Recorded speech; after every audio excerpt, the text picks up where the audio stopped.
हा सत्संग संत रामपालजी महाराजांचा असून मराठी भाषिक भक्त समाजास सहज समजावे म्हणून हिंदी भाषेतून मराठी भाषेत रूपांतरित करण्यात आलेले आहे.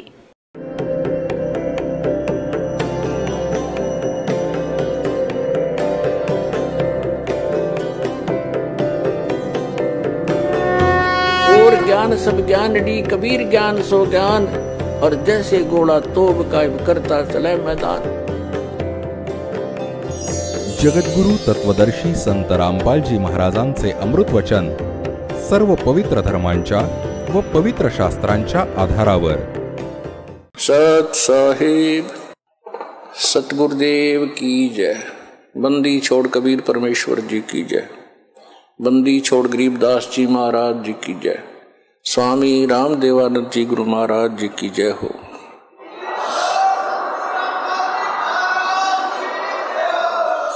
गरीब नमो नमो सतपुरुष को नमस्कार गुरु के नहीं.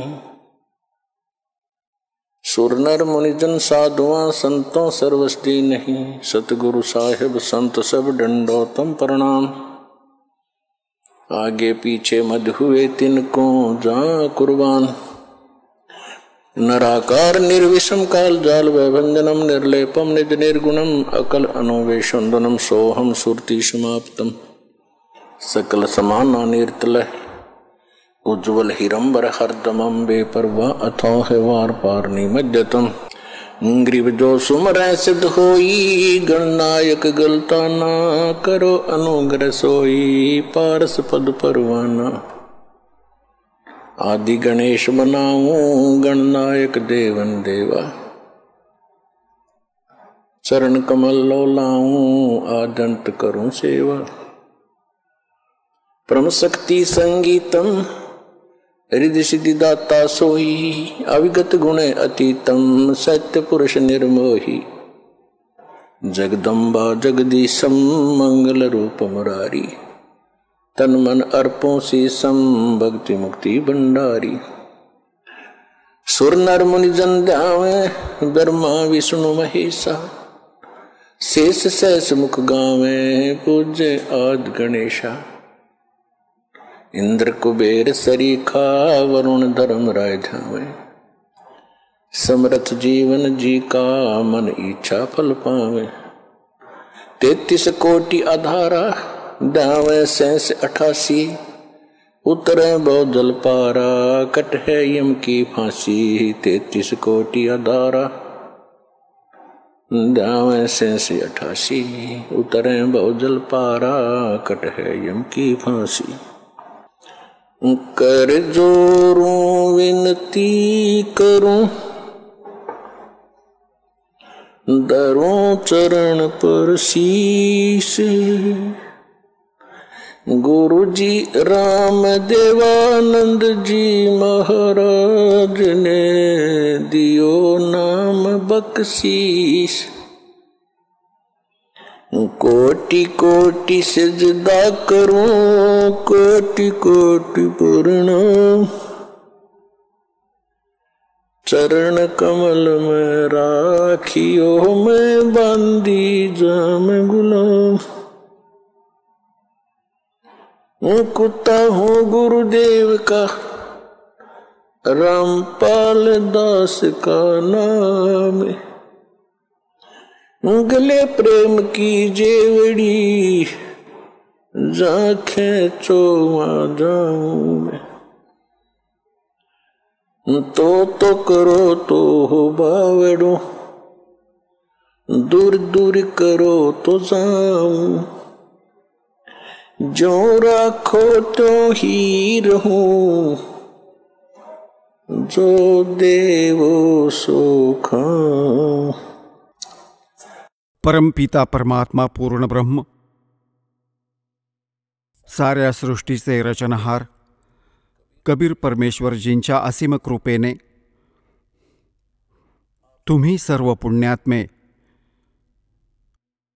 ह्या सतलोक आश्रम बरवाला जिल्हा हिसारमध्ये उपस्थित झालात. गुरुपद सेवा बिरला कोई, जा पर कृपा साहिब की होई। गुरुजींच्या पद्धतीला, गुरुजींनी सांगितलेल्या मार्गाला तोच सफल करू शकतो ज्याच्यावर परमात्म्याची विशेष कृपा असते. जर तुम्हाला हे ज्ञान नसते तर तुम्ही हा वेळ कुठे ना कुठे वाया घालवला असतात. कुठे कोणाची निंदा चुगली करून किंवा कसे कुठे काही पत्ते खेळून किंवा जुगार खेळत असतात, किंवा कुठे राजकारणाच्या गप्पा मारल्या असत्या ज्या काहीच कामाच्या नव्हत्या, आणि त्या तुमच्या वेळेचा कसा सदुपयोग झाला ही गोष्ट लक्षात ठेवा. ह्याला म्हणतात भक्ति मुक्ति के दाता सतगुरु, भटकत प्राण फिरंदा, उस साहेब के हुक्म बिना नहीं तरवर पात हिलंदा. त्या परमेश्वर कबीरजींच्या आज्ञेशिवाय, त्यांच्या मर्जीशिवाय कोणत्या वृक्षाचे पान देखील नाही हलू शकत. भक्ती आणि मुक्तीचे दाता सद्गुरू. भक्ती करूनच मोक्ष होतो. जेव्हा आपल्याला सद्भक्ती प्राप्त होईल तेव्हाच आपल्याला मुक्ती मिळेल, आणि ते सद्गुरूच देऊ शकतात.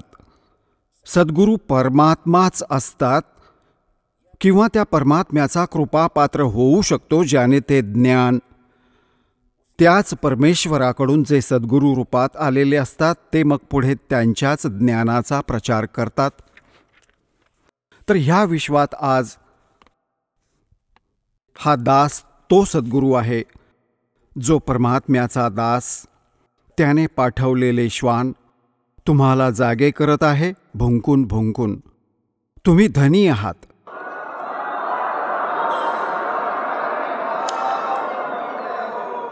तुम्ही धनी आहात. मागच्या जन्मजन्मांतरीच्या धनाचे खूप आहे तुमच्याकडे. पुण्यधन, परमात्म्याचे भक्तिधन तुमच्याकडे खूप जास्त आहे, आणि तुम्ही गल्लत करून झोपले आहात. चोर चोरी करत आहेत. ते कोणती चोरी करत आहेत? तुम्हाला कुठे दारू पाजून हे मन आणि तो काळ त्या काळाचा एजंट आहे. हा तुम्हाला न जाणे कुठे नाटक सिनेमामध्ये घेऊन जाऊन तुमचा खेळ वाया घालवत आहे, आणि कुठे इथे खोटी भक्ती करून तुमच्याकडून तुमच्या भक्तिधनाचा नाश करतो. कोणाला आशीर्वाद देता, कोणाला शिव्याशाप देता, तर ही तुमच्या भक्तिधनाची चोरी होत होती. आता हा दास तुमच्यावर भुंकत आहे गल्लोगल्ली. आधी गावागावात गल्लोगल्ली गेलो, प्रचार जास्त झाला तर मग परमात्म्याचा तोच आवाज या दासाचा, त्याच्या कुत्र्याचा CD, DVD, मेमरी कार्ड बनवून तुमच्यापर्यंत पोहोचवला. तुम्ही जागे झालात. जे जागे झाले त्यांच्याकडचे चोर पळाले, आणि जे अजूनही झोपलेले आहेत त्यांच्याकडे चोर चोरी करत आहेत. त्यांनाही आमचे उद्दिष्ट आहे उठवण्याचे. सारखा सारखा आवाज देऊ. कधीतरी ते कुंभकर्णाची निद्रा त्यागतील, भक्ती करू लागतील. ते देखील तुमचे बहीण भाऊ आहेत जे आत्ता दूर गेले आहेत, त्यांनाही उठवायचं आहे. तर आज जे सद्गुरू, भक्ति मुक्ति के दाता सतगुरु और भटकत प्राणी फिरंदा, उस साहेब के हुक्म बिना नहीं तरवर पात हिलंदा. तेच परमात्मा स्वतःच आपले ते सुखस्थान त्यागून ह्या सर्वात घाणेरड्या स्थानी काळाच्या लोकात येतात. सशरीर येतात ते दाता. प्रत्येक युगात एक लीला करतात. बालक रूपात कमळाच्या फुलावर प्रकट होतात. कुमारी गायींच्या दुधाने त्यांचं बालपणीचं संगोपन होतं, आणि मग मोठे झाल्यावर ते परमात्मा एका सामान्य नागरिकाची, एका चांगल्या नागरिकाची भूमिका करतात, आणि सद्गुरूची भूमिकाही करतात. आणि मग त्याच्या व्यतिरिक्त दुसऱ्या स्थितीत ते कधीही प्रकट होतात. एखाद्या ठिकाणी कोणा साधू संताचे रूप घेऊन.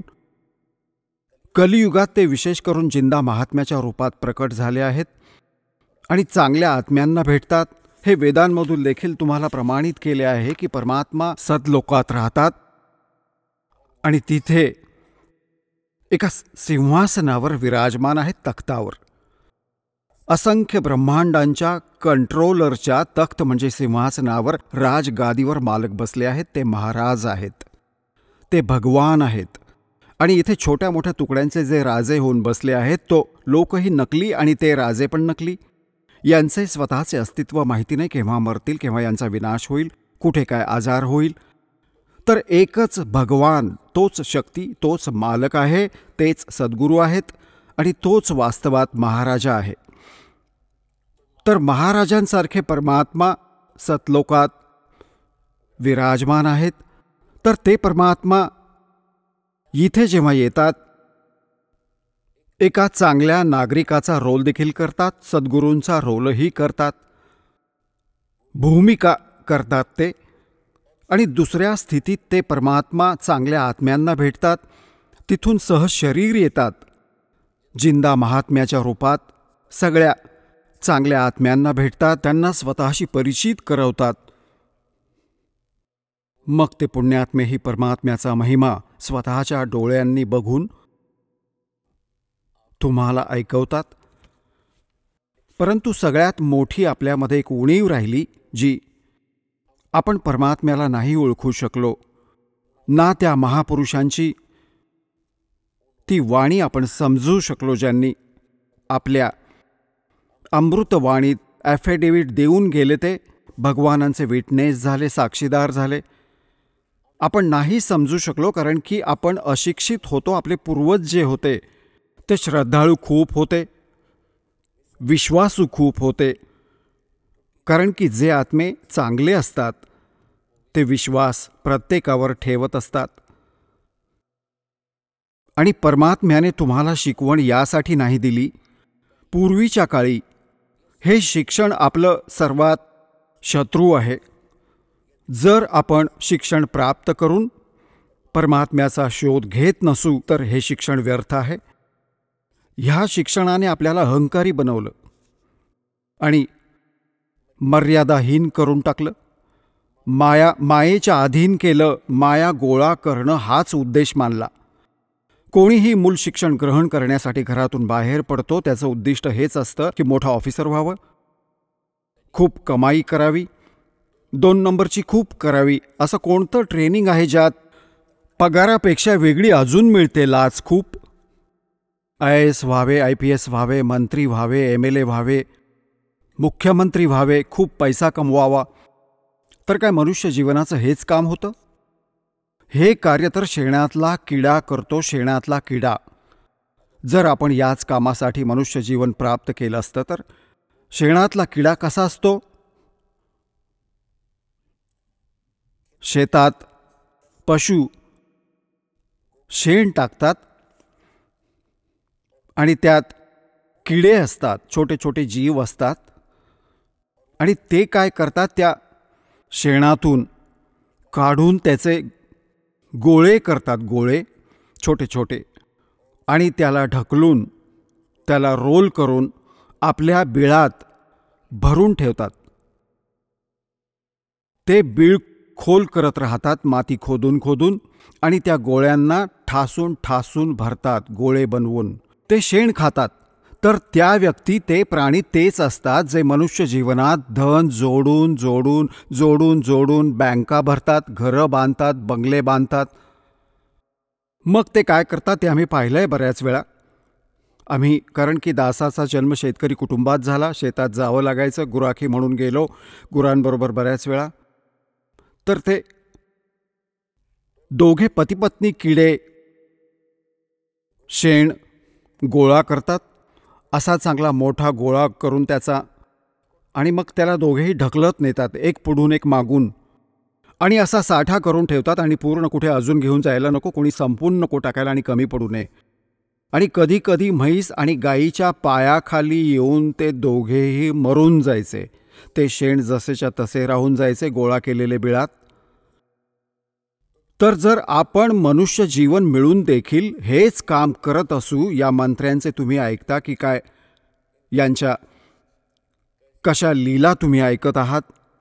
कोणावर एखाद्या घोटाळ्याचा आरोप आहे, कोणी एवढे पैसे जमा केले, आणि असे हे मंत्री, मुख्यमंत्री, प्रधानमंत्री कोणी हेलिकॉप्टरच्या त्या दुर्घटनेत मेले, कोणी आजाराने, कोणी अजून काही दुर्घटनेत मारले गेले. ते शेण जे गोळा केले होते पूर्ण आयुष्यभर, ते धन, ते इथेच राहिले. कोणी न जाणो उपभोगेल आणि तो भाऊ कुठे गाढव होऊन ज्याच्याकडून पैसे घेतले होते सगळ्यांचे फेडावे लागेल, रडेल असंख्य जन्म.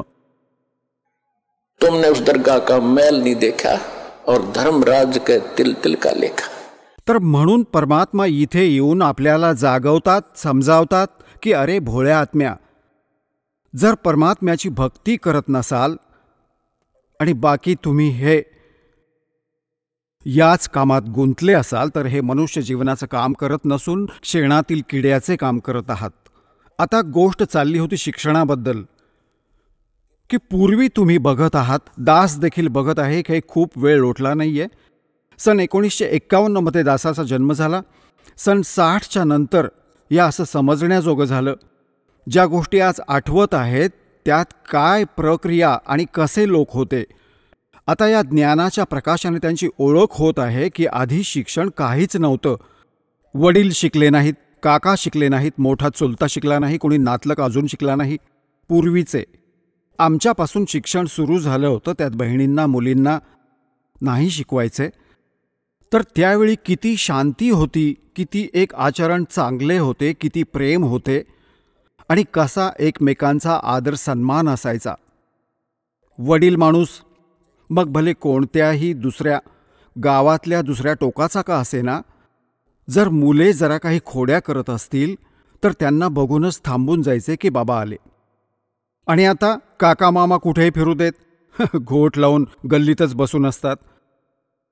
अजून किती वागणं बिघडलं. माया हवी फक्त, ना भावा बहिणीचं प्रेम, ना कुठे नातेवाईकांची ओढ राहिली. विवाह मागावून होतो आणि खटला कोर्टात आधीच दाखल होतो. हद्द झाली बाबा. याच आयुष्यात आपल्या भानगडीत आयुष्य बर्बाद कराल. म्हणून परमात्मा तुम्हाला आठवण करून देत आहेत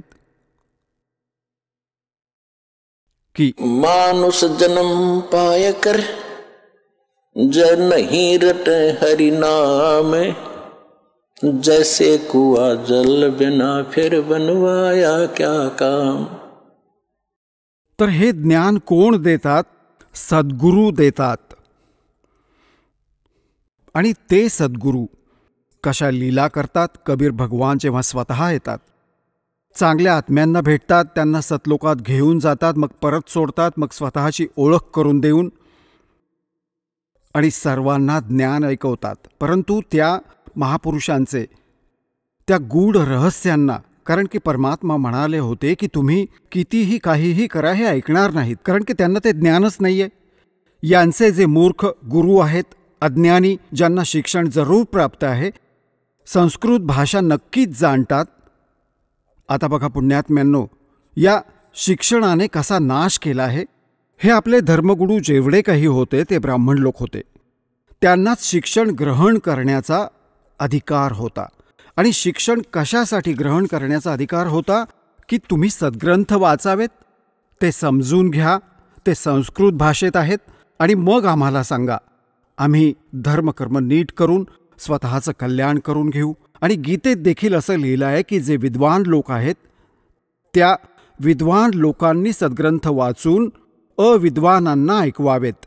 अविद्वान म्हणजे कारण की हे विद्वान मानतात ज्यांचे शिक्षण आहे, अक्षरज्ञान आहे, आणि अविद्वान म्हणतात ज्यांना अक्षरज्ञान नाही आहे, त्यांना ऐकवा. आणि जर अविद्वान म्हणजे अशिक्षित, अक्षर विरहित, ते जर विद्वानांच्या गोष्टी ऐकून त्यांच्या अनुसार आचरण ठेवले तर त्यांना मोक्ष मिळेल. अगदी बरोबर आहे. शिकणं आवश्यक नव्हतं, तर यासाठी परमात्म्याला शिक्षणाची गरज नाही वाटली, कारण ती वेळ नव्हती पार करण्याची तुम्हाला. आता वेळ आता आली आहे. तर त्यावेळी ते लोक जे शिक्षण ग्रहण करायचे, ब्राह्मण लोक, हे केवळ धन जमा करण्याचे उद्दिष्ट ठेवायचे. आणि काशी विद्यापीठ बनारसमध्ये जे मूल शिक्षण घेऊन यायचं ब्राह्मणाचं, त्याचा मोठा महिमा असायचा. आणि त्याच्याकडूनच सर्वजण आपली धार्मिक कर्मे करवून घ्यायचे, चांगली दक्षिणा द्यायचे की खूप चांगला सद्ग्रंथांचा ज्ञाता आहे. तर त्या मुलांचे, त्या धर्मगुरूंचे एकच उद्दिष्ट झाले की धन खूप कसे जमेल. यांनी धन गोळा करण्याचेच उद्दिष्ट ठेवले. एक कडोली गाव आहे खरखोदा तालुक्यामध्ये, सोनीपत जिल्ह्यात कडोली. कडोली गावचा एक जाट होता, निश्चलदास नाव होते त्याचे. शेतकऱ्याचा मुलगा होता. तो जेव्हा समजूतदार झाला 10-12 वर्षांचा, तर त्याला तेव्हा प्रेरणा झाली की बाबा आपले जे काही सद्ग्रंथ, वेद, गीता, पुराण जेही काही आहेत ते सर्व संस्कृत भाषेत आहेत आणि मी संस्कृत भाषा शिकावी. आणि हे जे धर्मगुरू आहेत ते तर स्वार्थासाठी यांना पैसे घेतात आणि खटपटीत लावून ठेवलं आहे. मी सद्ग्रंथ वाचून वास्तविक ज्ञान मिळवून मग खरे ज्ञान लोकांना वाटेन फ्रीमध्ये. तर या उद्देशाने त्याने बनारस, काशी विद्यापीठात प्रवेश मिळून पाहिला शिक्षणासाठी. तर त्याच्यासमोर एक समस्या उभी राहिली की तिथे केवळ ब्राह्मणाच्या मुलांनाच प्रवेश मिळत असे. त्यासाठी गावामध्ये पाटील असायचे, सरपंच नसायचे. त्यांच्याकडून लिहून न्यावं लागायचं की या गावातला ब्राह्मणाचा मुलगा आहे, त्याला प्रवेश मिळत असे. तर त्याने एक पाटील, असेच अशिक्षित असायचे त्यावेळी, त्याने स्वतःच लिहिले की हा निश्चलदास पुत्र अमके गाव कडोली आणि ब्राह्मणाचा मुलगा आहे. त्याचे हस्ताक्षर घेतले आणि प्रवेश मिळवला. प्रत्येक इयत्तेत प्रत्येक वर्षी सर्वात टॉपमध्ये यायचा. संस्कृत भाषा शिकली, खूप छान. जेव्हा शिक्षण पूर्ण करून तो जाऊ लागला तर जे प्रिन्सिपल होते तिथले, बनारसचा जो ब्राह्मण प्रिन्सिपल होता, म्हणजे मुख्य अध्यापक होते, शिक्षक होते, त्यांची एक कन्या विवाहयोग्य होती, युवती होती. त्यांनी काय विचार केला की एवढा इंटेलिजंट मुलगा आहे, हा संस्कृत खूप चांगला शिकला आहे, ग्रंथही खूप चांगले शिकला आहे आणि हा जिथे कुठे जाईल त्याची वाहवाच होईल आणि तुझी मुलगी सुखी राहील, हा खूप धन जमा करेल. त्यामुळे त्याने ठरवले की या मुलाशी आपल्या मुलीचे लग्न लावावे, विवाह करून द्यावा. जेव्हा तो निश्चलदास गेला त्याच्याकडे, प्राचार्यांकडे, प्रिन्सिपलकडे, की हे गुरुदेव, तुमच्या कृपेने तुमचा विद्यार्थी स्वतःचं शिक्षण पूर्ण करून आता सेवार्थ जात आहे, मला आशीर्वाद द्या, मी यशस्वी व्हावं, ज्या उद्देशाने इथे आलो.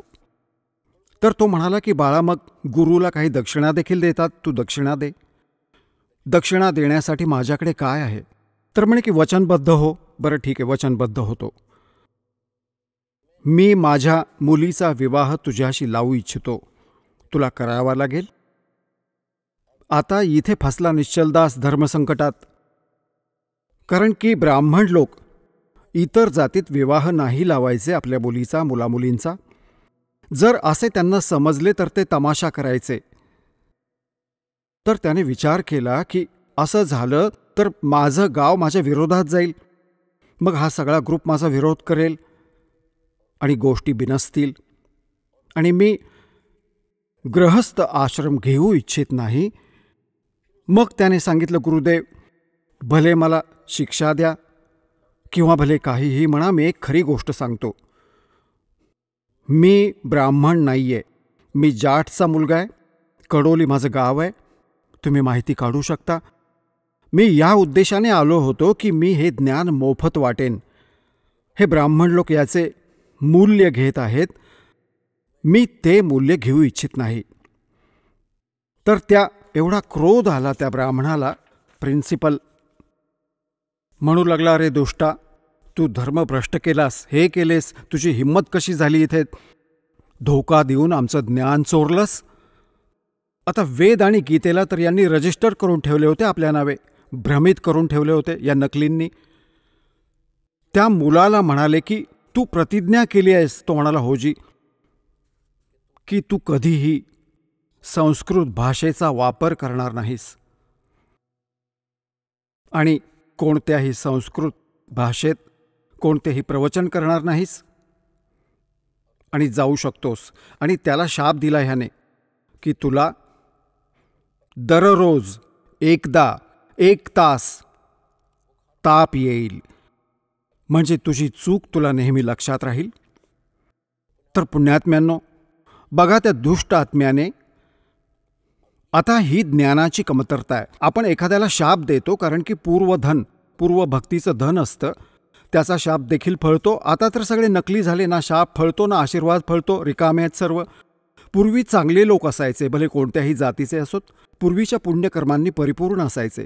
ते ज्याला शाप द्यायचे त्याचे वाईट व्हायचे, त्याची पुंजी संपायची. आशीर्वाद दिला तरी पुंजी चोरी व्हायची, नष्ट व्हायची, कमाई. अशा प्रकारे या काळाच्या जाळ्यात उलटसुलट होऊन इथेच अडकले. आता यातून बाहेर पडण्यासाठी आपल्याला ज्ञानाची आवश्यकता होती. आता तिथून ते जे निश्चल दासजी आले, आता त्यांच्यासमोर एक समस्या निर्माण झाली की ज्ञानाचा तर मी प्रचार करेन, परंतु संस्कृतचा उपयोग मी नाही करणार. त्याने काय केले की मग दादू पंथ, एक दादू साहेब होऊन गेले, ज्यांना परमात्मा कबीरजी भेटले होते. आता परमात्म्याने काय केले आहे, ते चांगल्या आत्म्यांना भेटतात आणि त्यांना आपली काही झलक देतात की ज्यातून त्यांना असे दिसते की हा तुम्हाला अनुकूल असेल. तर दादूजींना परमात्मा भेटले, स्वतः बघून आले.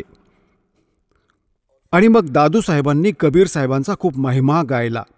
परंतु दादूजींना परमात्म्याने पूर्ण ज्ञान नाही दिले.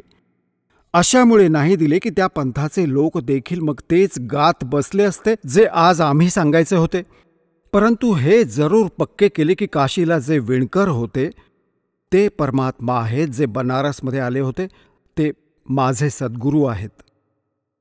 जिन मुझको निज नाम दिया सोए सतगुरु हमारे, दादू दूसरा कोई नहीं ये कबीर सिरजनहारे.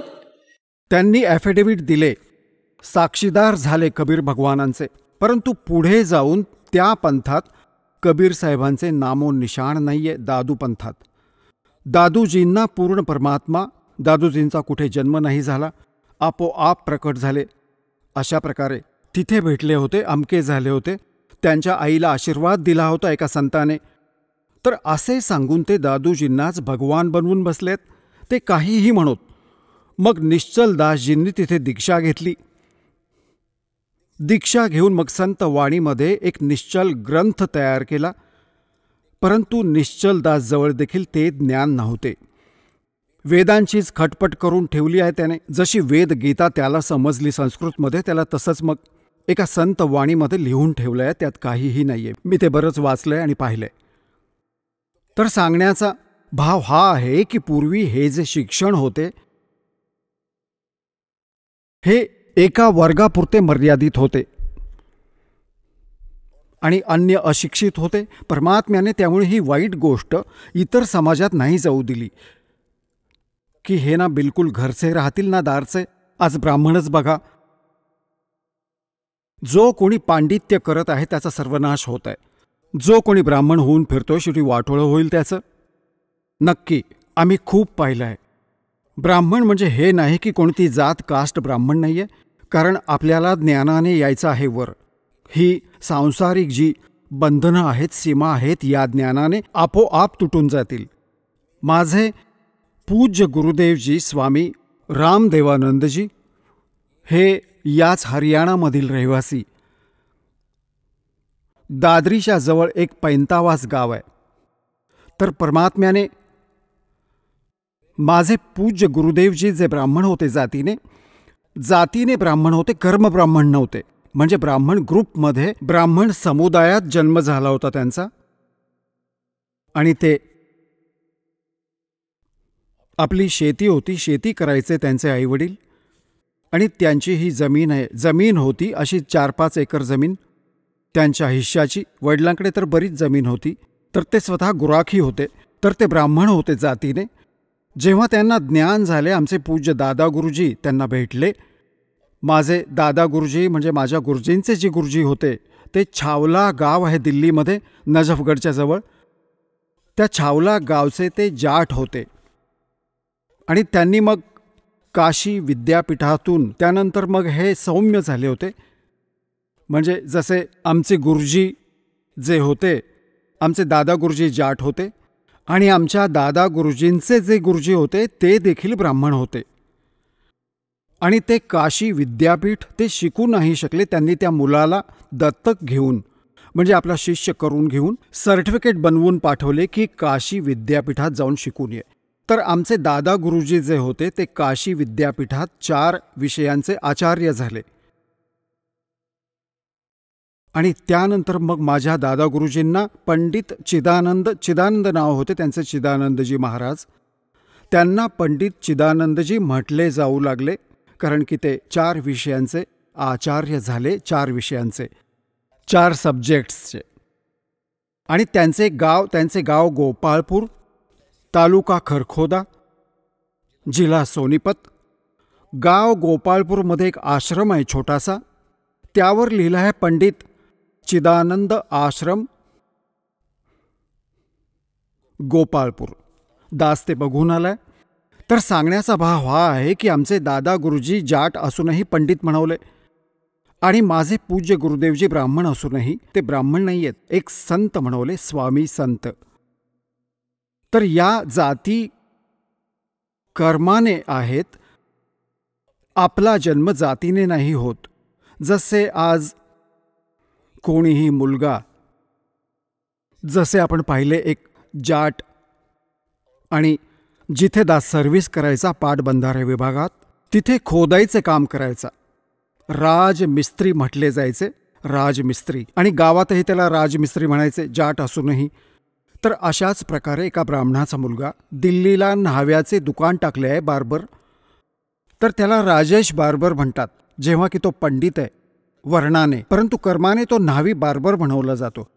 तर अशाच प्रकारे आपल्या या जाती बनत गेल्या, ग्रुप बनले. कारण की पूर्वी व्यवसाय परंपरागत असायचे आणि त्याच परंपरेत विवाह करणे यासाठी कंपल्सरी होते. कारण की जसे जाटाची मुलगी आणि कुंभाराला दिली, तर जाटाचा व्यवसाय काही वेगळा आहे आणि कुंभाराचा वेगळा. तर ती जाता सगळी मडकी फोडायची. आणि कुंभाराची मुलगी कुंभारालाच दिली तर तिला आधीच ट्रेनिंग असतं त्या कामाचं, ती जाताच तिथे मिसळून जायची. त्यामुळे आपला विवाह आपल्या वर्णातच होणं कंपल्सरी होतं, ते अनिवार्य होतं त्या काळी.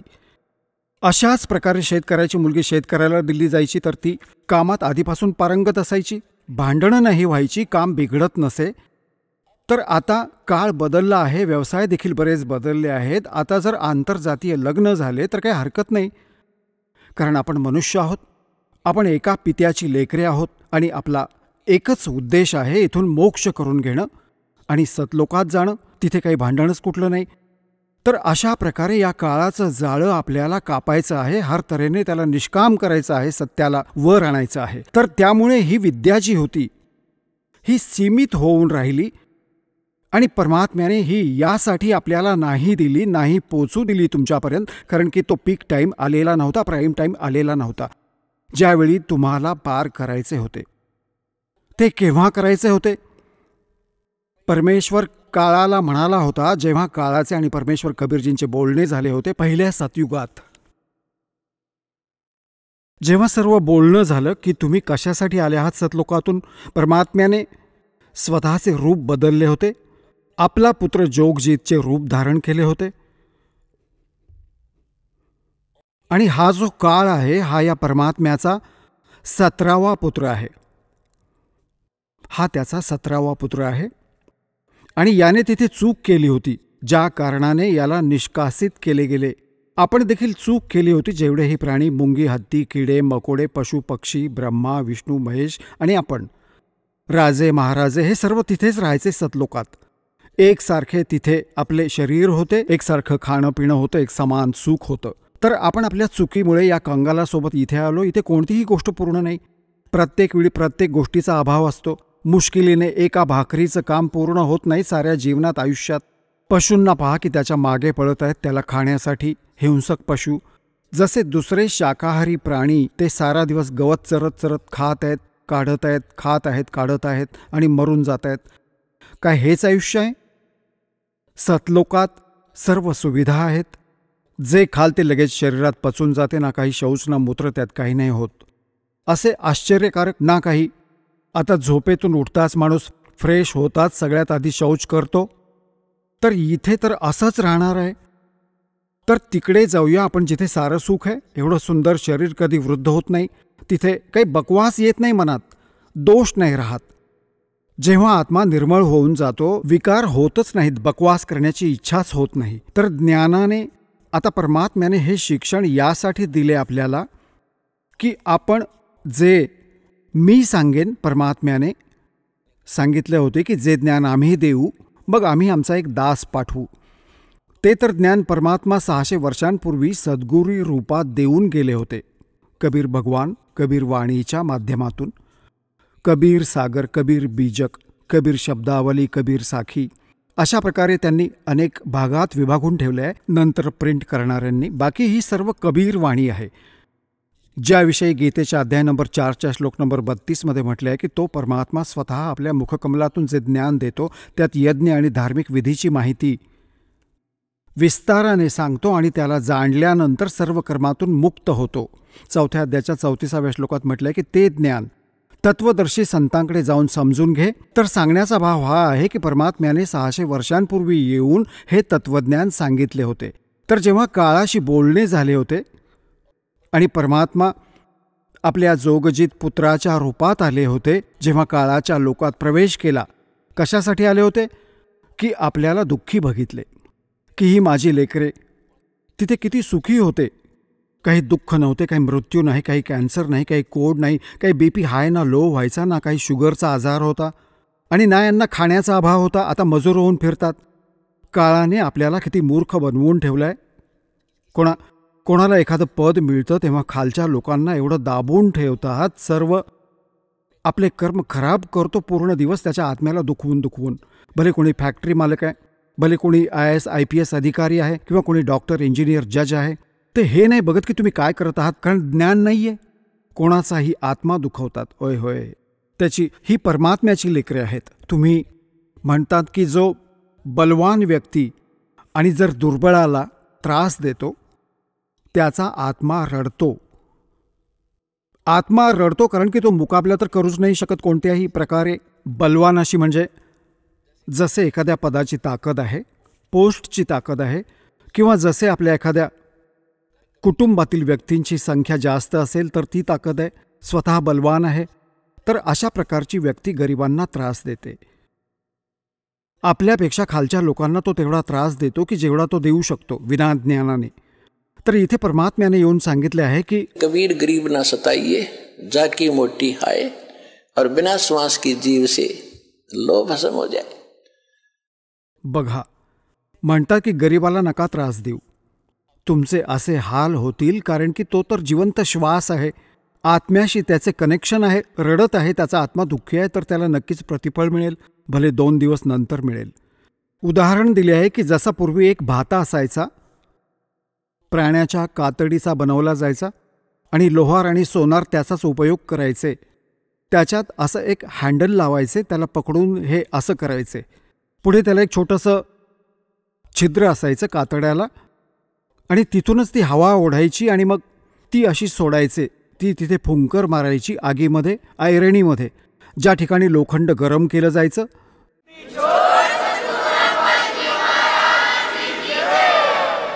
चला आता आपण त्या श्रद्धाळूंचे अनुभव जाणून घेऊयात ज्यांनी जगद्गुरू तत्वदर्शी संत रामपालजी महाराजांकडून नामदीक्षा प्राप्त केलेली आहे, तसेच त्यांच्याद्वारे सांगितलेल्या भक्ती मार्गावर चालत आहेत. नमस्कार. आपलं नाव? विनोद हरिनाथ सोनी. आपण कुठून आलात? थेरगाव, पिंपरी चिंचवड, तालुका मुळशी, पुणे जिल्हा. आपला व्यवसाय काय आहे? सर, आपल्या हिंजवडीमध्ये एक फार्मा कंपनी MQR फार्मास्युटिकल, तिथं मी काम करतो. संत रामपालजी महाराजांची गुरुदीक्षा आपण कधी घेतली? 16 नोव्हेंबर 2012ला संत रामपालजी महाराजांची दया माझ्यावरती झाली व त्या दिवशी माझा आध्यात्मिक जन्म झाला. संत रामपालजी महाराजांची गुरुदीक्षा घेण्या अगोदर आपण व आपला परिवार कोणती भक्ती साधना करत होतात? सर, आपल्या समाजात जे काही पारंपरिक भक्ती चालतात ते सगळे भक्ती आमचे घरचे आणि आम्ही करत होतो. वेगवेगळ्या देवीदेवतांची भक्ती करणे. आमचे घरात जे देवारं होतं त्याच्यामध्ये वेगवेगळ्या देवीदेवतांचे मूर्ती व फोटोज होते. तर त्या मूर्ती व फोटोसमोर दिवा लावणे व अगरबत्ती लावणे सकाळ संध्याकाळ आणि आरती करणे अशी भक्ती आम्ही करत होतो. त्या व्यतिरिक्त मी लहानपणापासूनच हनुमानजीचा भक्त होतो. तर मी हनुमान चालीसा पाठ केली होती. तर ते हनुमान चालीसा सकाळ संध्याकाळ दिवस रात्र मला जसा वेळ भेटेल तसं मी ते हनुमान चालीसा वाचत असायचो. त्या व्यतिरिक्त शाळेत जाताना आमच्या रस्त्यामध्ये काही मंदिरं असायचे. आपलं चिंचवडमध्ये गणपतीचं एक सुप्रसिद्ध मंदिर आहे, मोरया गोसावी मंदिर. तर तिथे जाऊन मंदिरांची प्रदक्षिणा करणे, आरती करणे, आरतीमध्ये सहभागी होणे आणि फुलं अर्पण करणे, असे महाप्रसादचा भोग घेणे, अशा प्रकारची भक्ती आम्ही तिथे करत होतो. आणि येताना मग हनुमानचं मंदिर, कृष्ण मंदिर, विठ्ठल मंदिर ह्या सगळ्या मंदिरात आम्ही देवी दर्शन करायला जायचो. तिथली प्रदक्षिणा करणे, दानधर्म करणे अशी भक्ती आम्ही करत होतो. आणि वार्षिक जे काय उत्सव असतात ते सगळे आम्ही मनापासून साजरा करायचो. दिवाळी, होळी, दसरा, गणेश चतुर्थी असे सगळे उत्सव आम्ही साजरा करत होतो. गणेश चतुर्थीच्या वेळेस आम्ही खूप जोरशोराने किंवा गाजत वाजत गणपतीची मूर्तीची स्थापना करायचो. मग त्याला खूप सजावटी करायचो. मग सकाळ संध्याकाळची आरती, प्रसाद वाटणे अशी भक्ती करून मग शेवटी 9व्या दिवशी गणपतीचं विसर्जन करून आम्ही अशी गणपतीची भक्ती करत होतो. त्या व्यतिरिक्त जेव्हा कॉलेजमध्ये मी गेलो तर त्या कॉलेजमध्ये जाताना मित्रांबरोबर शिर्डी, शिरगाव, आळंदीची वारी असे विविध प्रकारची भक्ती आम्ही करत होतो. देवी देवतांचे दर्शन करणे अशी भक्ती आम्ही करत होतो. सर, जसं तुम्ही सांगत आहात की आपण पूर्वीपासूनच भक्तिमार्गात होतात आणि खास करून महाराष्ट्रामध्ये जी काही पारंपरिक भक्तिविधी आहे, जसं की मंदिरात जाणे, देवीदेवतांची पूजा करणे, उपवास करणे, व्रतवैकल्य करणे, या सर्व भक्तिविधी आपण करत होतात. आणि खास करून आज आपण पुण्यामधून आहात आणि पुण्यामध्ये गणेशोत्सव हा मोठ्या थाटामाटात साजरा केला जातो. तर आपण गणेशोत्सवातसुद्धा सक्रिय सहभाग होतोय आणि गणपतीची स्थापना करणे, त्यांची मनोभावाने पूजा करणे, त्याचप्रमाणे 9व्या दिवशी त्यांचं विसर्जन करणे, या सर्व जे काही महाराष्ट्रामध्ये जे काही सण आहेत, जे काही उत्सव आहेत, हे आपण करत होतात. तर मला असं विचारायचं आहे की संत रामपालजी महाराजांचा जो काही मार्ग आहे त्या मार्गाबद्दल आपल्याला माहिती कशी मिळाली आणि आपण त्यांच्या शरणात कसे आलात? हे सगळे भक्ती साधना करत असतानासुद्धा मला कुठलंही आध्यात्मिक किंवा मानसिक संतुष्टी नव्हती. मी लहानपणापासूनच परमात्माची शोध करत होतो. तर म्हटलं मला कुठलंही आध्यात्मिक शांती भेटली नव्हती. त्यामुळेच माझी ही खोज चालू होती. आणि त्यावेळेस माझा एक मित्र होता. तर मी आणि माझा मित्र त्याच्या घरी जाऊन परमात्माची चर्चा करायचो. सगळे देवीदेवतांच्या भक्तिमार्गाबद्दल आम्ही चर्चा करायचो. त्याच रूमच्या शेजारी पण माझे मित्राचे वडील आणि संत रामपालजी महाराजांचे एक शिष्य होते. ते संत रामपालजी महाराज जे ज्ञान सांगतात त्याच्याबद्दल चर्चा करायचे. तर त्या भगतजींचा आणि माझा कधी प्रत्यक्ष भेट झाली नव्हती. मग असे काही दिवस निघून गेले. तर माझ्या मित्रांनी मला संत रामपालजी महाराजांची एक सुप्रसिद्ध पुस्तक ज्ञानगंगा अशी हे पुस्तक मला दिलं आणि ते पुस्तक मला वाचायला सांगितलं. मी पुस्तक थोडंसं वाचून बघितलं तर त्याच्यामध्ये कविवर साहेबांचं नाव होतं. तर ते मला खूप आवडलं, कारण की आम्हाला लहानपणापासून कबीर साहेबांचे दोहे होते आणि ते आमचे एक आवडते कवी होते. तर त्यामुळे मी ते पुस्तक लगेच घेतली आणि वाचायला सुरुवात केली. पुस्तक वाचल्यानंतर मला अशा 2 गोष्टी कळल्या की कबीर साहेब पूर्ण परमेश्वर आहे. आणि दुसरी गोष्ट मी अशी नोट केली की जेव्हा पण आपल्यावरती काही संकट येतात तेव्हा जर आपण पूर्ण परमात्मा कबीर साहेबाचं स्मरण केलं त्यावेळेस ते संकट दूर होतात. तर हे 2 गोष्टी मी नोट केले होते आणि मी असा विचार केला की ठीक आहे, आपल्या लाईफमध्ये पण कधी काही अडचण आली तर आपण परमात्माचं स्मरण करू आणि ट्राय करून बघू की हे शक्य खरं आहे का. तर असं करत करत मग काही दिवस निघून गेले. तर माझ्यावरती काही संकट यायचे तर मी कबीर साहेबांचं नाव घ्यायचो की परमात्मा माझंही संकट दूर करा, मी तुमच्या शरणात येईल. तर तेव्हा ते प्रॉब्लेम सॉल्व्ह व्हायचे. असे करत करत खूप दिवस निघून गेले. मग शेवटी अशी सिच्युएशन आली की मी खूप मोठ्या संकटात फसलो आणि त्यावेळेस मला स्वतःची लाज वाटत होते, कारण की बरेच वेळा मी असं सांगून पण हे त्यांच्या शरणामध्ये गेलो नव्हतो. तर त्यावेळेस ते पण प्रॉब्लेम सॉल्व्ह झाला. तर मी तिथं मग म्हटलं की आता हे खूप म्हणजे मोठी शक्ती आहे, तर आपण आता पळू शकत नाही दुसरीकडं. तर मी शेवटी ते मग मित्राला फोन करून मग ते भगतजींचा नंबर घेऊन मग असे करून मी परमात्माचं संत रामपालजी महाराजांकडनं नामदीक्षा घेतली. सर, जसं तुम्ही सांगत आहात की सुरुवातीपासूनची जी काही आपण भक्तिविधी करत होतात, जी काही पारंपरिक भक्तिसाधना आपण करत होतात, त्यातनं आपल्याला कुठल्याही प्रकारचं समाधान लाभत नव्हतं आणि आपण परमेश्वर प्राप्तीसाठी खोजत होतात की परमेश्वर कोण आहे, त्यासाठी आपला शोध चालू होता. आणि अशातच आपल्याला संत रामपालजी महाराजांच्या ज्ञानाबद्दल माहिती कळाली आणि आपण त्या फक्त नामासाठी फक्त आपण मनामधून असा विचार करायचे की आपल्यावर जे काही संकट येत आहे ते संकटपासून आपल्याला निवारण करायचं असेल तर आपण ते फक्त परमेश्वराला एक मनापासून आराधना करायचे, तर आपलं संकट हे पूर्णपणे दूर व्हायचं. परंतु आपण त्यावेळेस नामदीक्षा घेतली नव्हती. पण जेव्हा आपल्याला कळालं की नाही आपण चुकीचं करत आहोत, आपल्याला खरंच संत रामपालजी महाराजांची नामदीक्षा घ्यायला हवी, तेव्हा आपण संत रामपालजी महाराजांची नामदीक्षा घेतली.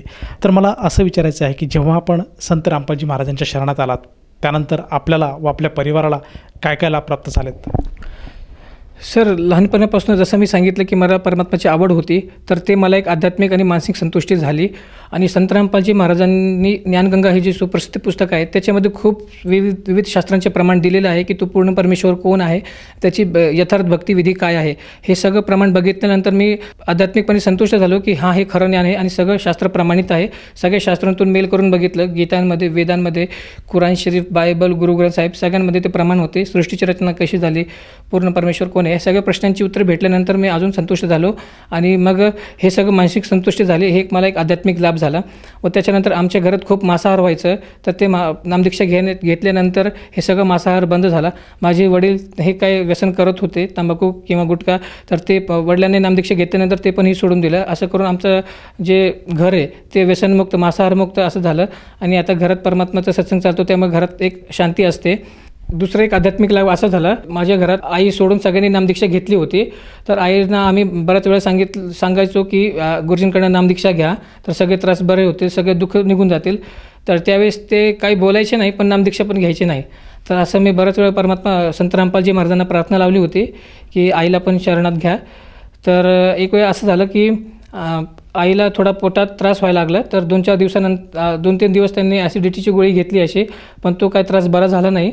मग त्याच्यानंतर आम्ही आईला घेऊन एका क्लिनिकमध्ये गेलो. तर ते लेडीज जे डॉक्टर होते त्यांनी पोटात असं थोडंसं कडकपणा त्यांना जाणवला. तर त्यांनी आम्हाला सजेस्ट केला की तुम्ही एकदा सोनोग्राफी करून घ्या. पण आईला आधी कुठलाही आजार नव्हता, त्यामुळे आम्ही एकदम रिलॅक्स होतो की असा काही आजार नसेल मोठा, त्यामुळे आम्ही निश्चिंत होतो. मग परत 2 दिवसानंतर आईचा काही त्रास बरा झाला नाही, तर त्यामुळे आम्ही दुसऱ्या क्लिनिकमध्ये गेलो. तर त्यांनी पण हेच सजेस्ट केलं की तुम्ही एकदा सोनोग्राफी करून घ्या, खूप सिरियस असू शकतो. तर आम्ही डायग्नोसिस सेंटरला गेलो. तर तिथं सोनोग्राफी केल्यानंतर त्यांनी आम्हाला सांगितलं की पोटात एक खूप मोठी गाठ आहे, जी मे बी कॅन्सरची असू शकते. तर त्यावेळेस थोडं आम्हाला भीती वाटली. तर पिंपरी चिंचवडमध्ये जे सुप्रसिद्ध हॉस्पिटल आहे DY पाटील, तर तिथं गेल्यानंतर आम्ही आईला ॲडमिट केलं. तर तेव्हा त्यांनी चेकिंग केलं, तर तेव्हा त्यांनी डायरेक्टली सांगितलं की हे कॅन्सरची खूप मोठी गाठ आहे आणि ते कॅन्सर असं असू शकतं की ते डे बाय डे वाढत जाईल, म्हणजे दिवसांदिवसांत त्याची गाठ वाढत जाईल, ते पूर्ण बॉडीमध्ये पण पसरू शकते. तर त्यांनी असं सांगितलं आम्हाला. तर आम्ही ठीक आहे, मग आमच्याकडे ऑपरेशनशिवाय काही पर्याय नव्हता. तर आम्ही आईला सांगितलं की ठीक आहे ऑपरेशन करावं लागेल. तर आई काय नाही म्हणले. मग आम्ही डॉक्टरांना सांगितलं की ठीक आहे ऑपरेशन करा. पण ते म्हणले की ऑपरेशन स्टार्ट करायच्या आधी थोडे काही हे चेकअप्स ते करावं लागेल. तर त्याला 1 आठवडा जाईल, 1 आठवड्यानंतर ते ऑपरेशन होईल. तर आमचे घरचे घाबरले होते की दिवसांदिवस ते ट्युमर वाढत चाललं. आईचं पोट पण खूप पुढं आलं होतं. तर त्यामुळे आम्हाला खूप भीती होती की पुढच्या दिवशी काय होईल, आम्हाला हे पण खात्री नव्हती. त्यामुळे आम्ही खूप घाबरलेलो होतो. मग 1 आठवडा आम्ही थांबू शकत नव्हतो. तर मग आई स्वतःहून बाहेर आली आणि म्हणली की मला संत रामपालजी महाराजांकडनं नामदीक्षा घेऊन द्या. तर मग मी खूप खुश झालो. आणि मग पुढच्या दिवशी संत रामपालजी महाराजांचा सत्संग होता. तर तिथं आईला घेऊन गेलो. मग तिथं आईने संत रामपालजी महाराजांकडनं नामदीक्षा घेतली. मग त्याच्यानंतर आमच्याकडं आर्थिक समस्या होती. त्यावेळेस आमच्याकडनं हे प्रश्न होता की आईला गव्हर्नमेंटमध्ये ॲडमिट करायचं का प्रायव्हेटमध्ये, कारण की प्रायव्हेटमध्ये ऑपरेशन करण्यासाठी आमच्याकडे इतके पैसे नव्हते. मग असं थोडा विचार करता करता मग परमात्म्याची दयेने एका मित्राला फोन केला. तर तो मला ठीक आहे, आपल्या ओळखीचा म्हणजे तो स्वतः तिथं काम करतो. तर त्यांनी सजेस्ट केला की त्यांच्या इथे ॲडमिट करायला. मग त्यांच्या इथे ॲडमिट केल्यानंतर मग परत त्यांनी सोनोग्राफी केली, CT स्कॅन केलं आणि CA-135 अशी टेस्ट केल्यानंतर हे शुअर झालं, हे कन्फर्म झालं की त्यांना आईला कॅन्सर आहे आणि ते मॅलिग्नंट कॅन्सर आहे जे बॉडीमध्ये पसरत राहतो. तर असं जाणून घेतल्यानंतर आम्हाला थोडंसं दुःख वाटलं. मग परत संध्याकाळी डॉक्टरांनी सांगितलं की ते खूप लास्ट स्टेजला आहे, 3rd स्टेजला आहे. तर आता चान्सेस खूप कमी आहे. ते म्हणले ऑपरेशन करण्यापेक्षा तुम्ही त्यांना घरी घेऊन जावा आणि जितके दिवस राहिलेले त्यांची सेवा करा, असं बोलले ते. तर मी, माझा भाऊ आणि माझे वडील तिघं बसून तिथं रडत होते. मग मी एका भगतमतीनं फोन केला तर ते म्हणले की ठीक आहे, आपण गुरुजींना प्रार्थना लावू. तर गुरुजींना प्रार्थना केल्यानंतर तिथून असा आदेश आला की गुरुजी संत रामपालजी महाराज म्हणले की जे डॉक्टर जे काय म्हणते तसं करा आणि जे काय होईल ते आपल्या चांगल्यासाठी होईल. तर ते ऐकून थोडा धीर आलं. मग ते डॉक्टर म्हणले की ठीक आहे, एक कॅन्सर स्पेशलिस्ट आहे, तो आईला पाहू शकतो. मग ते एकदा आईला बघून गेले, पण ते पण म्हणले की एक आठवड्यानंतर हे होईल, ऑपरेशन होईल, कारण की जे ट्युमर आहे, जे गाठ आहे, त्याची एक टेस्टिंग करून बायोप्सी करून त्याला हे करावं लागेल, त्याचं ॲनालिसिस करावं लागेल आणि त्याच्यानंतर मग त्याचं ऑपरेशन केलं जाईल. असं करून एक आठवडा लागेल. परत तेच प्रश्न होता की एक आठवडा आम्ही थांबू शकत नाही, पुढच्या दिवशी काय होईल आम्हाला माहीत नव्हतं. मग मी आणि माझा भाऊ रडत ते डॉक्टर म्हणजे कॅन्सर स्पेशलिस्ट जे आहे राकेश पवार त्यांच्याकडे गेलो. मग त्यांच्याशी थोडं आम्ही डिस्कस केलं. तर त्यावेळेस त्यांनी असं सांगितलं की ठीक आहे, आपण 2-3 दिवसानंतर आईचं ऑपरेशन करू शकतो. तर ठीक आहे म्हणलं. कुठे एक आठवडा होतं, तर 2-3 दिवसानंतर करते तर ठीक आहे. मग त्यांनी सगळं ऑपरेशनचं डेट हे सगळं फिक्स केलं. ऑपरेशन करताना त्यांनी सगळं डिक्लेरेशन दिलं की ऑपरेशन करताना असं पण असू शकतं की पूर्ण जे गाठ आहे ते पूर्ण बॉडीमध्ये पसरलेले असेल तर ते ऑपरेशन करता येणार नाही, ऑपरेशनमध्ये सोडावं लागेल. आणि असं पण असू शकतं की ते पेशंटचा जीव पण जाऊ शकतो, अशी पण शक्यता त्यांनी दाखवली. तर परत आम्ही गुरुजींना प्रार्थना लावली की गुरुजी खूप मोठं ऑपरेशन आहे, रिस्क खूप आहे. तर गुरुजीचा संत रामपालजी महाराजांचा आदेश आला की डॉक्टर जे काय म्हणते तसं करा, जे काय होईल ते आपल्या चांगल्यासाठी होईल. तर ठीक आहे. मग गुरुजींचा हे आदेश ऐकून आम्ही पुढे गेलो. मग असं करत करत ऑपरेशन सक्सेसफुल झालं आणि डॉक्टरांनी शेवटी दाखवलं की 3.5 किलोची गाठ होती आणि आईचं ऑपरेशन एकदम सक्सेसफुल झालं संत रामपालजी महाराजांच्या दयेने. सर, जसं तुम्ही सांगत आहात की आपल्या आईला पोटासंदर्भात आजार जडला होता आणि त्यासाठी आपण डॉक्टरांची उपचार पण घेत होते. मला असं विचारायचं आहे की जो काय आपल्या आईला जो आजार जडला होता त्यासाठी आपण काही जे टेस्ट केले होते ते टेस्ट रिपोर्ट दर्शकांना बघावयास मिळतील का? हो सर, मी आपली जवळ जे एक अक्षय नर्सिंग होम आहे तिथं आईला रेफर केलं होतं. तर त्यावेळेस त्यांनी आम्हाला सोनोग्राफी करायला सांगितलं होतं. त्याचे रिपोर्ट्स मी आणलेले आहे, मी आपल्याला दाखवतो. हे अक्षय नर्सिंग होमचे रिपोर्ट्स आहे, जे ऑपरेशनच्या आधी जे आईचं जे सोनोग्राफी केलं होतं त्याच्यामध्ये आपण बघू शकता. हे रिपोर्ट्स आहे आणि हे त्याचं CT स्कॅनचं इमेजेस आहे. त्याच्यामध्ये ते गाठ दिसून येते की त्यांना एक मोठी गाठ होते. आत्ता आपण जे काही रिपोर्ट दाखवलं त्यातून असं दिसून येत आहे की आपल्या आईला पोटामध्ये एक गाठ झालेली आहे आणि ती गाठ कॅन्सरची गाठ आहे. तर मला असं विचारायचं आहे की जेव्हा आपण संत रामपालजी महाराजांना प्रार्थना केली आणि त्यांनी जो आपल्याला आदेश दिला, तर त्यानंतर आपल्या आईच्या प्रकृतीमध्ये काही फरक जाणवला का? हो सर, जेव्हा संत रामपालजी महाराजांचा आदेश असा आला की आपल्याला जे मंत्र दिले आहेत ते मंत्राचं सुमिरण करत राहा. जे काही गुरुजींनी भक्तिविधी दिलेले 3 टाईमची आरती, मंत्र, सुमिरण, तर ते आई कंटिन्यू करत होते. त्याच्याने खूप लाभ झाला आणि आईचं ते निदान सक्सेसफुल झालं. आणि आता मी आपल्याला रिपोर्ट दाखवतो ज्याच्यामध्ये ते रिपोर्ट नील आहे, ज्याच्यामध्ये कुठलाही ट्युमर दाखवत नाही आहे. हे ऑपरेशनच्या नंतरची रिपोर्ट आहे, ज्याच्यामध्ये सगळे रिपोर्ट्स नील आहेत आणि हे त्याच्या सोनोग्राफीचे इमेजेस आहेत. जसं आपण दाखवत आहात की सर्वप्रथम जेव्हा आपण जे काही रिपोर्ट्स काढले होते त्यामध्ये कॅन्सर असं आजाराचं निदान दर्शवण्यात आलं आणि त्यानंतर आपण डॉक्टरांकडनं ती जे काही गाठीचं आहे ऑपरेशन करून घेतलं. परंतु त्यावेळेस डॉक्टर सांगत होते की ह्या ऑपरेशनामध्ये रिस्क आहे आणि ही गाठ पूर्ण शरीरामध्ये सुद्धा होऊ शकते. तर मला असं विचारायचं आहे की जेव्हा आपण जे काही ऑपरेशन आपल्या आईचं केलं त्यानंतर डॉक्टरांच्या म्हणण्यानुसार त्यामध्ये काही फरक जाणवला का किंवा आपल्या आईला आणखीन काही त्रास झाला का? आईचं सक्सेसफुल ऑपरेशन झाल्यानंतर डॉक्टरांनी आम्हाला किमोथेरपी सजेस्ट केली होती. तर त्यावेळेस मी मुंबईमध्ये होतो. तर माझा भाऊ, माझी बहीण आणि माझी आई केमोथेरपीसाठी गेले होते. तर मी परमात्म्याला असं प्रार्थना केली होती की जर केमोथेरपी करावी लागली तर खूप अडचण येईल, कारण की त्याच्यामध्ये एका इंजेक्शनची जे कॉस्ट आहे ते कमीत कमी 5,000 ते 10,000 ते 15,000-20,000 अशी होते आणि ते कोर्स 6 महिने, 1 वर्ष, 2 वर्ष असं चालतो. त्याच्यामध्ये पेशंटचे पूर्ण कसे केस गळून जातात, तो पूर्णपणे वीक होऊन जातो, कमजोर होऊन जातो. तर असं खूप त्रास असतात, पेशंटला पण त्रास असतात आणि त्याच्या घरच्यांना पण. तर मी परमात्म्याला असं हृदयाने प्रार्थना केली होती की जर असं झालं तर खूप अडचण होईल, खूप त्रास होईल. तर माझी आई, माझा भाऊ आणि माझी बहीण तिन्ही ते केअर हॉस्पिटल पिंपळ सौदागरमध्ये गेले केमोथेरपीसाठी आणि मग सकाळी मी त्यांना फोन करून विचारलं तर ते काय म्हणले की डॉक्टर आले आहेत आणि ते परस्पर चर्चा करत आहेत आणि बाकीच्यांना पण कॉल करून विचारत आहेत. असं करत मी त्यांना कॉल केला आणि परत मी ड्युटीला निघून गेलो कामावरती. कामावरून आल्यानंतर मी त्यांना परत फोन केला की केमोथेरपी झाली का, तर ते म्हणले की केमोथेरपी नाही झाली, अजून ते डॉक्टर डिस्कस करत आहेत की काय करायचं आहे आणि त्यांना काहीतरी शंका आहे. तर ठीक आहे, मी असंच संत रामपालजी महाराजांची चर्चा माझी बहीण ताईबरोबर करत होतो. तर तेवढ्यात माझी आई क्लिनिकमधून रडत रडत बाहेर आली.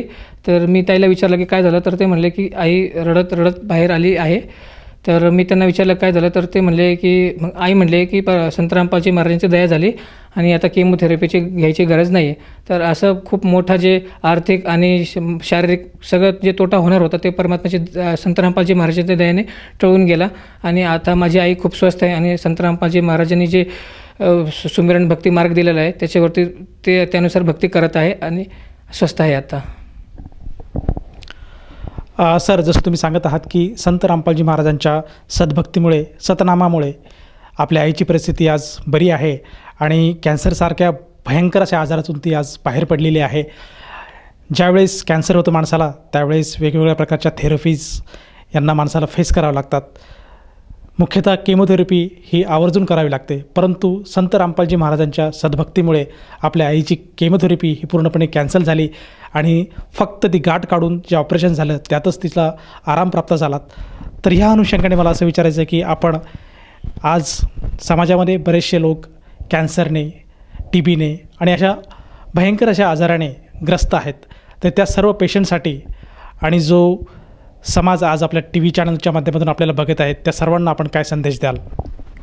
तर माझे बंधू भगिनींना, वहिनींना प्रार्थना आहे की एकदा आपण संत रामपालजी महाराजांचं ज्ञान ऐकून बघा. ते जे ज्ञान सांगतात ते सर्व शास्त्र प्रमाणित आहे आणि ते जे मंत्र देतात ते भगवद्गीता अध्याय नंबर 17 श्लोक नंबर 23मध्ये ते मंत्र आहेत. तेच आपण ज्यांची भक्ती करतो ब्रह्मा विष्णू महेश त्यांचे ते यथार्थ मंत्र देतात. ज्यांचं स्मरण केल्यानंतर ते प्रसन्न होऊन आपल्याला सगळे सांसारिक लाभ देतात. ते भक्ती करून कोणताही आजार किंवा व्यसन असेल तर तो सगळा बरा होतो. काही शारीरिक, आर्थिक, मानसिक, आध्यात्मिक सगळे लाभ ह्या शास्त्रांकडून भक्ती केल्याने सगळ्या प्राप्त होतात. आपण सगळे आता शिक्षित आहेत. माझ्या सगळ्यांना प्रार्थना आहे की काही दिवस फक्त संत रामपालजी महाराजांचा सत्संग ऐका व त्याच्यावरती विचार करा. आपल्या समाजातली जे काही गरज आहे संत रामपालजी महाराजांकडून नामदीक्षा घेण्यासाठी नियम बघा काय आहेत. कोणतेही व्यसन करायचं नाही आहे, कोणताही जीवहिंसा करायची नाही, कोणत्याही व्यसनामध्ये सहभागी करायचा नाही. प्रत्येक परणारी स्त्रीला आईची आणि बहिणीची नजरेने बघायचं आहे. कोणताही धर्म किंवा जातीभेद करायचा नाही. म्हणजे जी आपली समाजाची जी गरज आहे तेच संत रामपालजी महाराजांचे नामदीक्षा घेण्यासाठी नियम आहेत. तर खूप एक स्वच्छ समाज निर्माण करण्यासाठी ते प्रयत्न करत आहेत आणि एक शिक्षित समाज होण्याचे नाते मी असं सगळ्यांना प्रार्थना करतो की आपण एकदा संत रामपालजी महाराजांचा सत्संग अवश्य बघा आणि संत रामपालजी महाराजांकडून निःशुल्क नामदीक्षा घेऊन आपला मानव जन्म सार्थक करून घ्या. सर, जसं तुम्ही सांगत आहात की आज मानव समाजाने संत रामपालजी महाराजांचं ज्ञान हे समजून घेतलं पाहिजे. ते जे काही भक्तिविधी देत आहेत ते पूर्णपणे शास्त्रांच्या आधारावर आहे. तर ते प्रत्येक मानव समाजाने आज ती भक्तिविधी स्वीकारायला हवी आणि आपल्या जीवनाचं कल्याण करायला हवं. तर ह्या अनुषंगाने जर एखाद्या साधकाला जाणवलं की आपणसुद्धा संत रामपालजी महाराजांची नामदीक्षा घ्यायला हवी, तर तो साधक किंवा ती व्यक्ती संत रामपालजी महाराजांची नामदीक्षा कशी घेऊ शकेल? सर, संत रामपालजी महाराजांचे ज्ञान जे आहे ते वेगवेगळ्या TV चॅनल्सवरती येतो. तर जेव्हा ते सत्संग चालतं तेव्हा खाली एक पट्टी चालते, त्याच्यावरती काही संपर्क सूत्र दिलेले असतात. त्या नंबरवरती कॉल करून संपर्क करून आपण निःशुल्क नामदीक्षा घेऊ शकतात. तसं संत रामपालजी महाराजांच्या दयाने प्रत्येक जिल्ह्यामध्ये नामदान सेंटर आहे. तर तिथून आपल्याला ती नामदीक्षा निःशुल्क भेटू शकते. धन्यवाद सदसाहेब.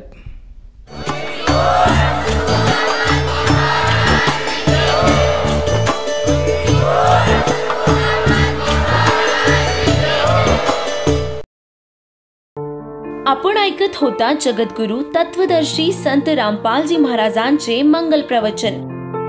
निःशुल्क नामदीक्षा प्राप्त करण्यासाठी आणि अधिक माहितीसाठी संपर्क करा 7030303951 7030303952. आमची वेबसाईट आहे www.jagadgururampalji.org. सर्व पवित्र धर्मांच्या पवित्र शास्त्रांवर आधारित प्रमाणित अनमोल पुस्तक ज्ञानगंगा किंवा जगण्याचा मार्ग यापैकी कोणतेही एक पुस्तक निःशुल्क मागविण्यासाठी आम्हाला आपले पूर्ण नाव, पूर्ण पत्ता, पिनकोड सहित आणि फोन नंबर लिहून 7030303951 7030303952 या नंबरावर SMS करू शकता किंवा आम्हाला 7030303950 या नंबरावर WhatsApp देखील करू शकता.